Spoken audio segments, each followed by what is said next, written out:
I would yield to the ranking member for his opening statement.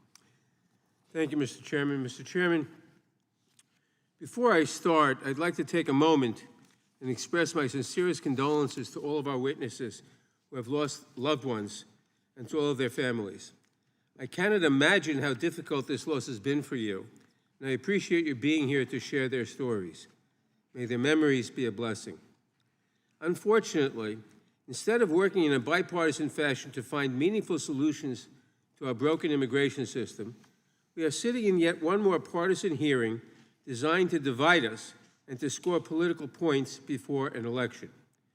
In fact, one of our Republican colleagues said the quiet part out loud last week when he said in this season, quote, "These are messaging hearings that we've been doing," close quote. With only 8 weeks until Election Day, our Republican colleagues are trying to do everything they can to blame Vice President Harris for what they now call the Biden-Harris border crisis. They label her the Border Czar and the leader of the administration's border policy, even though they know that that is not and never was the case. Let's be clear. Vice President Harris was never in charge of immigration policy for the Biden administration and was certainly not the Border Czar. That position does not exist, so of course she could not have been appointed to it. My Republican colleagues know this, of course, but have never let the facts get in the way of their messaging.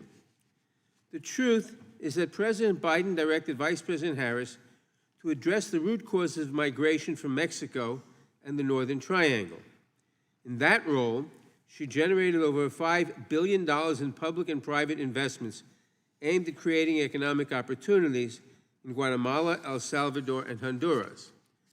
That investment has paid major dividends. Between fiscal years 2021 and 2023, Border Patrol apprehensions of migrants from those countries dropped by nearly 50%. That's because immigration is impacted by factors beyond one country's policies. People do not leave their lives and homes behind on a whim. The people crossing our border immigrate because life has become unsustainable in their home countries, because of factors like persecution, or economic, food, or political insecurity. By investing in other countries, we help ensure that people can build a better life for themselves without having to seek security elsewhere. These investments have contributed to the lowest levels of unauthorized crossings in 4 years. But you would not know any of that from seeing my colleagues do their press hits on Newsmax or from what we have heard today.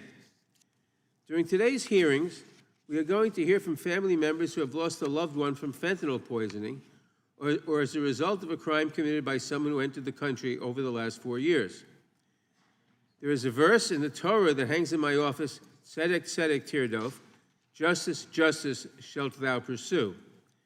The families here today want justice for their loved ones. They want to ensure that no other family has to suffer the pain of what they have gone through. These are noble goals.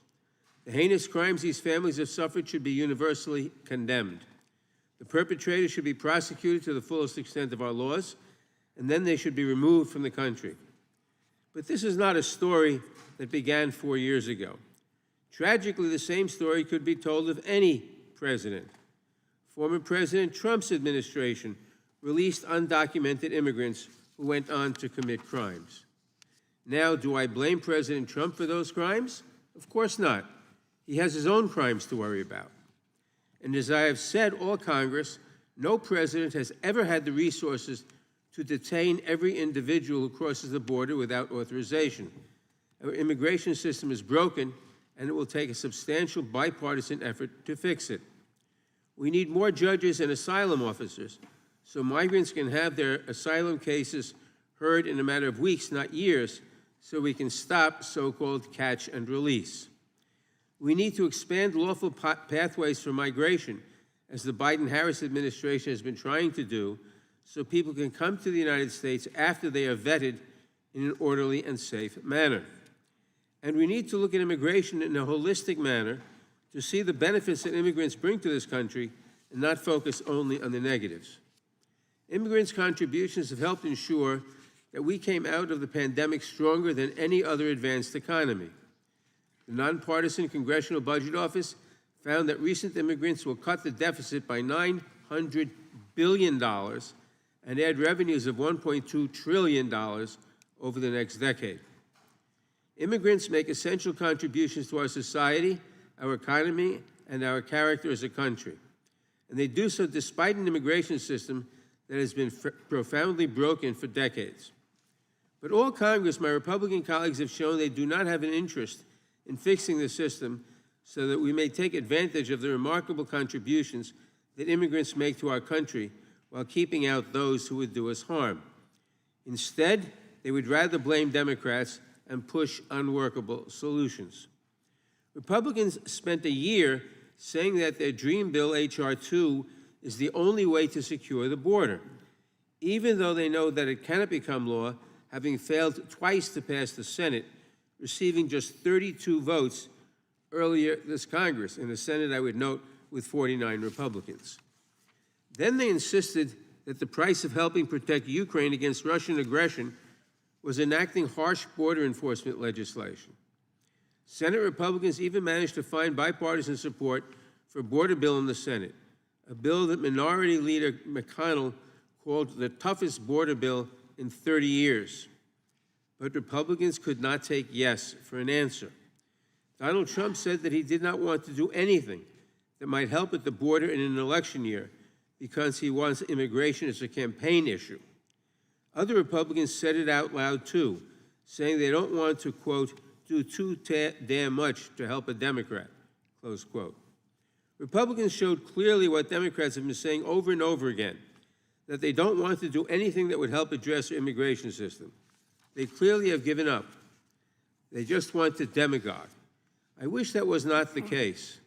Vice President Harris has made it clear we need a reformed immigration system with robust lawful pathways to citizenship, strong security and controls at our border, and a modern approach to a global issue that has been neglected for far too long. Democrats stand ready to work on real solutions to these problems. I only wish we had a willing partner. I look forward to hearing from our witnesses today, and I yield back. Gentleman yields back without objection.